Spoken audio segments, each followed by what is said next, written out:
A 14-year-old tonight's looking at reconstructive surgery for her face because she says just walking past a house, a neighbor's loose dog attacked her. Dayton's mayor calls it a growing menace. We do have an issue with dogs. I do get a complaint about once a week, frankly, that we try to look into. Mayor Nan Whaley speaking out after a deadly attack last year. This is where Clonda Ritchie was mauled by two of her neighbors' vicious cane corso dogs. That attack and now this one serving as a warning tonight. The good news in this latest case, the 14-year-old girl will be okay, but her face will likely show the scars from this attack for years to come. Natalie Clark spoke with her and her mother today. She joins us now live from the scene. Natalie. Deborah, it happened right here in this walkway that you see here behind me between these two houses. Now, Alyssa Grooms says she was cutting through here in order to get to her house when all of a sudden the neighbor's dog jumped out on top of her, knocking her tooth out of her mouth and biting her in the face. The dog ran up and headbutted me first. That headbutt knocked out Alyssa's bottom tooth. I pushed it down and came back up and bit me. Alyssa Grooms says the normally friendly dog surprised her when it came from her neighbor's backyard and bit her in the face. A rush to the hospital left the 14-year-old with several stitches and a hole where her bottom tooth should be. The neighbors say they're friends with the dog's owner and the Bulldog is a good dog despite the attack.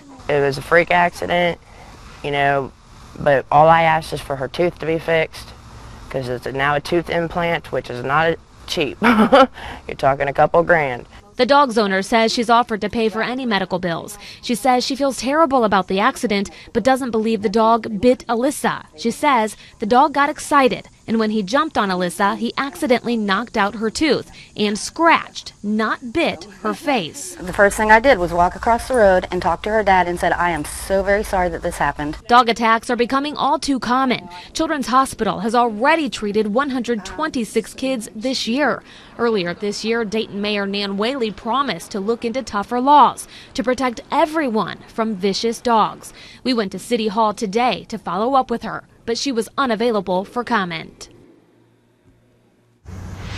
And we will definitely be following up with the mayor. Now, the Animal Resource Center has ordered the owners of that dog to keep the dog inside, and when he is outside, he will have to be on a leash, and that is for at least the next 11 days. Reporting live in Dayton, Natalie Clark, ABC 22 News. Let's dig deeper into that terrible case from last year. For their part in Clonda Ritchie's death, both owners were only found guilty of a misdemeanor, failing to control their dogs.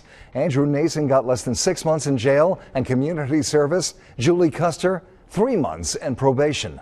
Both are also no longer allowed to own a dog. Well, if it looks like a dog is going to attack, don't run away. This only gives them a reason to chase. Never hit a dog with a stick or try to pull anyone away from the dog's jaws. And if you see a dog attacking, get a hold of the dog carefully around the chest or neck if you think it won't turn on you. And to slow its head and keep it from moving, you actually have to press the cheek of the dog into its teeth the best you can and try to gently pry it open.